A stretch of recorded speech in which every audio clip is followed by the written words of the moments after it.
देखो कभी तो हम लोग मैटर पढ़ रहे थे, राइट? तो आपका 8 था आईसीएसई का केमिस्ट्री पढ़ रहे, राइट? तो कल कन्वर्जन बताया था, सॉलिड से लिक्विड होता है तो मेल्टिंग, राइट? तो अगर मैं डिफिनेशन बताऊं मेल्टिंग का, मेल्टिंग पॉइंट, तो ये क्या करता है, सॉलिड से लिक्विड में कन्वर्ट करता है, ठीक है? सॉलिड टू लिक्विड कन्वर्जन होता है तो उसको मेल्टिंग पॉइंट बोलते हैं, ठीक है? तो ये कब होता है, जब हीट करेंगे कोई भी सॉलिड ऑब्जेक्ट को, तब, ठीक है? जैसे देखो आइस एनर्जी एब्जॉर्ब करता है, ठीक है? एब्जॉर्ब एनर्जी, तो क्या बनेगा, लिक्विड, मतलब वाटर बन जाएगा ना, ठीक है? तो इसमें भी H2O होता है, इसमें भी H2O होता है, आइस में। यहाँ तक क्लियर है? तो नेक्स्ट देखो, नेक्स्ट है वेपोराइजेशन।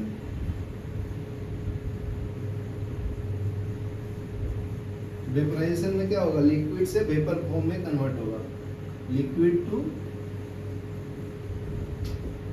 वेपर, ठीक है ना? इसको वेपोराइजेशन बोलते हैं। कब होता है ये, ऑन हीटिंग,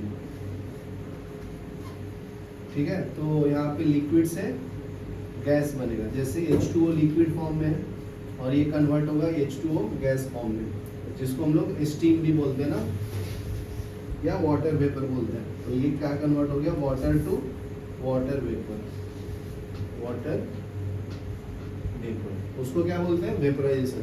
समझा कभी स्वम, समझा ना?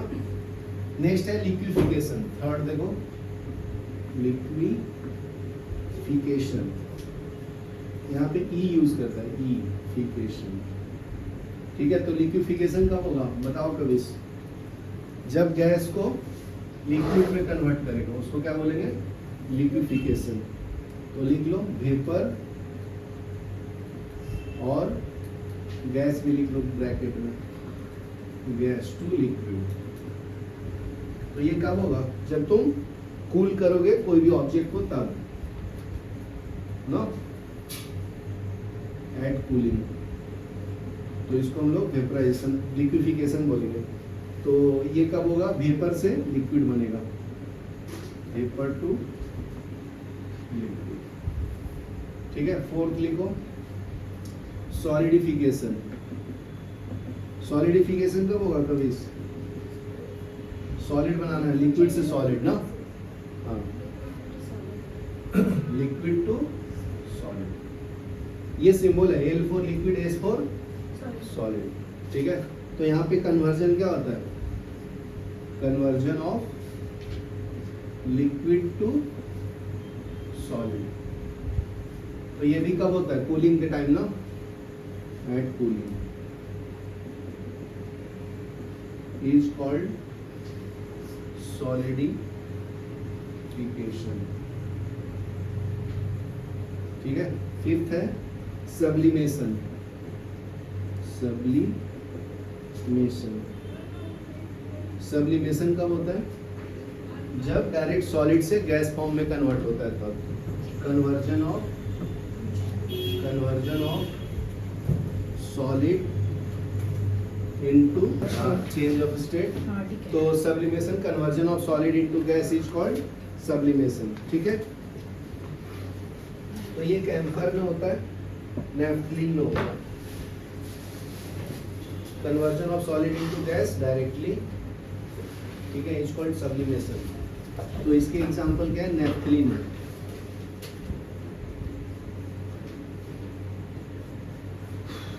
नेफ्थलीन, कैम्फर, ठीक है? लिख लो, पॉज करो, वेपोराइजेशन, ठीक है? मेल्टिंग एंड वेपोराइजेशन में डिफरेंस बता देता हूँ। तो लेफ्ट हैंड साइड में मेल्टिंग लिखता हूँ और राइट हैंड साइड में वेपोराइजेशन।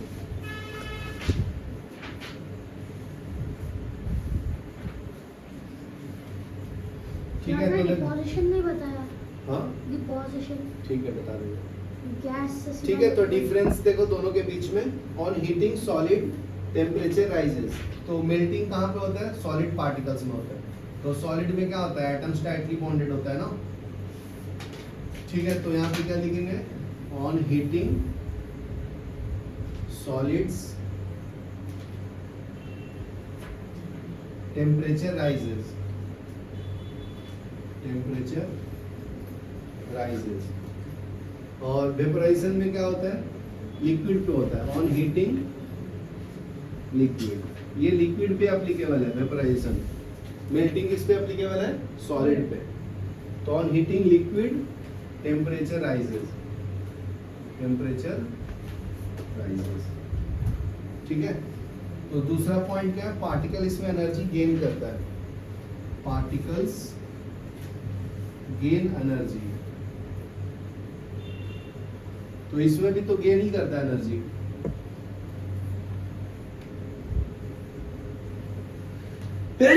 सॉरी,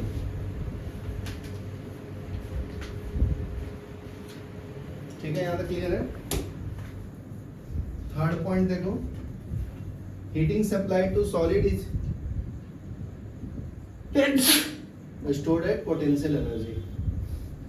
तो यहाँ पे जो हीट करते हैं वो एनर्जी पोटेंशियल एनर्जी में स्टोर होता है, heat energy supplied to solid is stored as potential energy, potential energy, ठीक है। और इसमें क्या आएगा, ये भी पोटेंशियल एनर्जी को के फॉर्म में स्टोर करता है, लिक्विड फॉर्म में भी। तो energy supplied to liquid is also stored as potential energy, heat energy supplied to liquid is stored as potential energy। यहाँ तक क्लियर है सबको? Yes sir. फोर्थ पॉइंट क्या है, इंटर पार्टिकल स्पेस। तो इसमें अगर हीट एनर्जी अप्लाई करूंगा तो स्पेस बढ़ेगा ना, सॉलिड से लिक्विड फॉर्म में कन्वर्ट करेगा तो उनके बीच का डिस्टेंस बढ़ेगा। तो लिख लो, इंटर पार्टिकल स्पेस इंक्रीजेस, तो इसमें भी इंक्रीज होगा, लिक्विड से गैस बनना है तो दूर जा रहे हैं ना पार्टिकल्स, तो इसमें भी सेम बात है, इंटर पार्टिकल स्पेस इंक्रीजेस, ठीक है। Stored potential energy increases the space. तो इसके अंदर जो एनर्जी स्टोर था पोटेंशियल एनर्जी, वो क्या करता है, स्पेस की वैल्यू को बढ़ा देता है। Stored potential energy increases the space,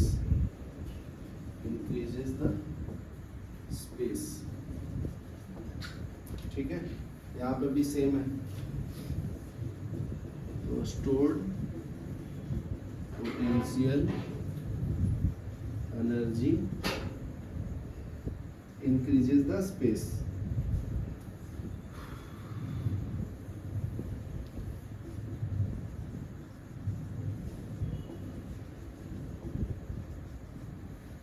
यहाँ तक दिख रहा है, नीचे यहाँ दिखेगा, कैमरा में देखो, नीचे दिख रहा है पार्टिकल अट्रैक्शन। तो इसमें क्या बोलते हैं, इंटर पार्टिकल अट्रैक्शन डिक्रीजेस, क्योंकि दूर दूर जा रहा है ना तो अट्रैक्शन कम होगा, ठीक है। तो यहाँ पे लिखो, इंटर पार्टिकल अट्रैक्शन डिक्रीजेस, ठीक है। तो इसमें भी क्या होगा, डिक्रीज होगा, क्योंकि इसमें भी पार्टिकल्स क्या होंगे, दूर जा रहे हैं ना, इंटर पार्टिकल अट्रैक्शन डिक्रीजेस,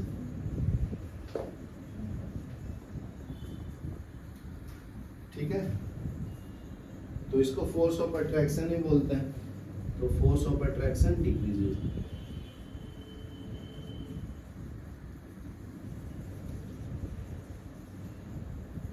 इसमें भी डिक्रीजेस,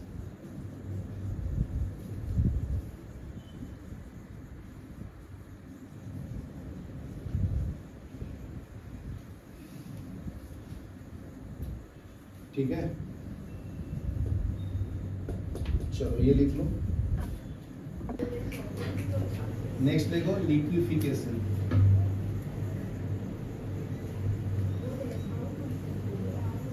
डिफरेंस देखो, ठीक है। तो देखो लिक्विफिकेशन में क्या है बताओ, on cooling gases temperature falls ना, तो इसमें क्या होगा, लिक्विफिकेशन में गैस से लिक्विड में कन्वर्जन होगा, बराबर है। तो यहाँ पे क्या करते हैं, on cooling gases temperature falls, temperature falls, ठीक है। और यहाँ पे क्या होगा, सॉलिडिफिकेशन में on cooling liquid temperature also falls and convert into solid form, समझा ना। तो इसमें क्या होता है, लिक्विफिकेशन में गैस से लिक्विड बनता है और सॉलिडिफिकेशन में लिक्विड से सॉलिड बनता है, समझा। तो कूल करेंगे तो बनेगा ना। तो इसमें क्या होगा, पार्टिकल्स अपना एनर्जी लूज करता है, तो particles lose their energy. Similarly यहाँ पे भी होगा, पार्टिकल्स लूज एनर्जी, बराबर है। और फिर क्या होगा, potential energy in the molecule is related as heat energy. तो इसमें पोटेंशियल एनर्जी क्या होगा, कन्वर्ट होगा। तो यहाँ पे लिख low potential energy in molecules, molecules is related as heat, as heat energy। ये अपना एनर्जी क्या कर रहा है, लूज कर रहे हैं ना, जब कन्वर्जन हो रहा है तब। यहाँ पे भी होगा रिलीज, रिलेटेड है हीट एनर्जी, या रिलीज लिख दो यहाँ पे, और क्या लिख सकते हैं, released, released as heat energy. यहाँ पे भी लिखो पोटेंशियल एनर्जी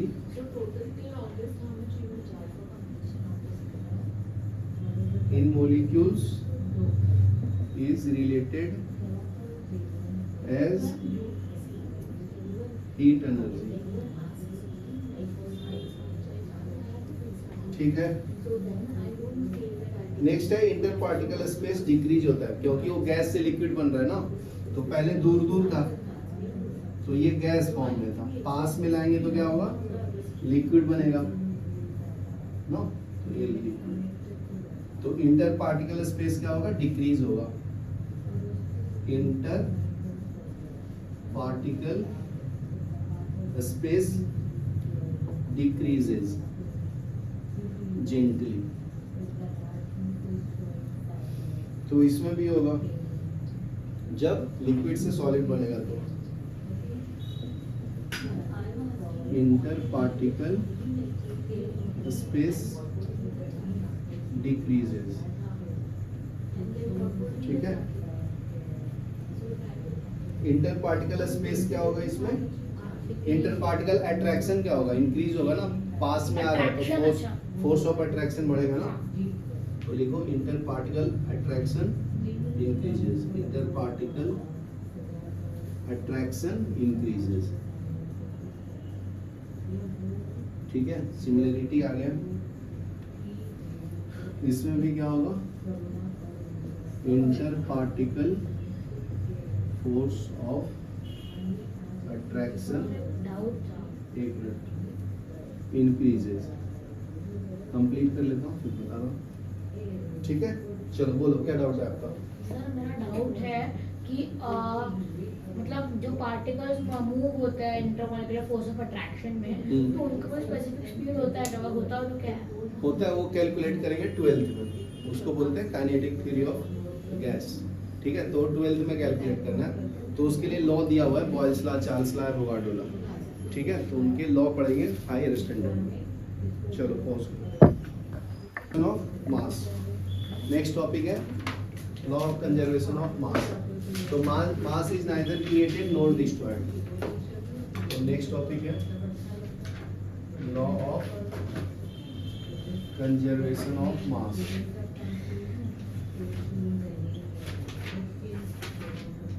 ठीक है, तो इनका नाम था साइंटिस्ट का, उन्होंने दिया था एंटोनी लेवोइजर। ठीक है ना। तो इन्होंने एक्सपेरिमेंट किया था, तो फिर स्टेटमेंट दिया कि mass is neither created nor destroyed, या mass of reactant equal to mass of product. तो लिख लो total mass of reacting substance is exactly equal to mass of the product, mass of product। ठीक है, तो ये मैं प्रूफ करके भी बताता हूँ। जैसे देखो H2 प्लस O2 मिलकर क्या देता है H2O, बराबर है। तो बैलेंस कर लेता हूँ, दो हाइड्रोजन दो हाइड्रोजन, दो ऑक्सीजन, इधर दो ऑक्सीजन होना मांगता है। लिखो नहीं, देखो पहले। तो मैं क्या करूंगा, इधर एक ऑक्सीजन इधर दो है, तो क्या करूंगा, इधर 2 से मल्टीप्लाई करूंगा। तो 2 इंटू 2 क्या हो गया 4, यहाँ पे 2 हो जाएगा। तो 2 इंटू 2 4 हाइड्रोजन हो गया, 2 ऑक्सीजन, तो ये 2 हो गया ना। इधर 4 आइटम ऑफ हाइड्रोजन हो गया, 2 ऑक्सीजन, इधर भी 2 इंटू 2 4 हाइड्रोजन 2 ऑक्सीजन। कबीस, तो हाइड्रोजन का मास होता है 1, ऊपर वाले को मास बोलते हैं। ऑक्सीजन का होता है एटॉमिक नंबर 8, एटॉमिक मास 16। ठीक है ना, 2 आइटम है यहाँ पे, हाइड्रोजन और ऑक्सीजन। तो यहाँ पे टोटल हाइड्रोजन कितना है, रिएक्टेंट, इसको बोलते हैं रिएक्टेंट। जो लेफ्ट साइड में उसको रिएक्टेंट, राइट हैंड साइड में उसको प्रोडक्ट। रिएक्टेंट क्या है, जो रिएक्शन में पार्टिसिपेट करता है, which take part in reaction, which take part in reaction is called reactant. New formation after the reaction is called product. New substance formed after reaction is called product. यहाँ तक clear है। तो mass calculate करते हैं, यहाँ पे 4 hydrogen है, reactant side में 2 ऑक्सीजन है, राइट में भी 4 हाइड्रोजन है, 2 ऑक्सीजन है। कभी देखो कैलकुलेट कैसे करते हैं, पहले फिर लिखना। तो ये 4 हाइड्रोजन का मास कितना है 1, 4 इंटू 1 2, ऑक्सीजन का मास कितना है 16 इंटू 16, तो ये 4 प्लस 32 कितना आएगा 36, बराबर है। यहाँ पे भी कैलकुलेट करो, 4 hydrogen 4 into 1 plus 2 into oxygen का मास कितना है 16, तो ये 4 प्लस 32 कितना है 36, बराबर ना। तो दोनों साइड मास बराबर है। तो इन्होंने जो बोला था वो बराबर बोल रहे हैं ना, कि मास जो होता है रिएक्टेंट और प्रोडक्ट का सेम होता है। इसको अगर दूसरे फॉर्म में स्टेटमेंट मैं लिखूं, तो mass is neither created not destroyed, law of conservation of मास को। तो इसका नेक्स्ट स्टेटमेंट क्या है,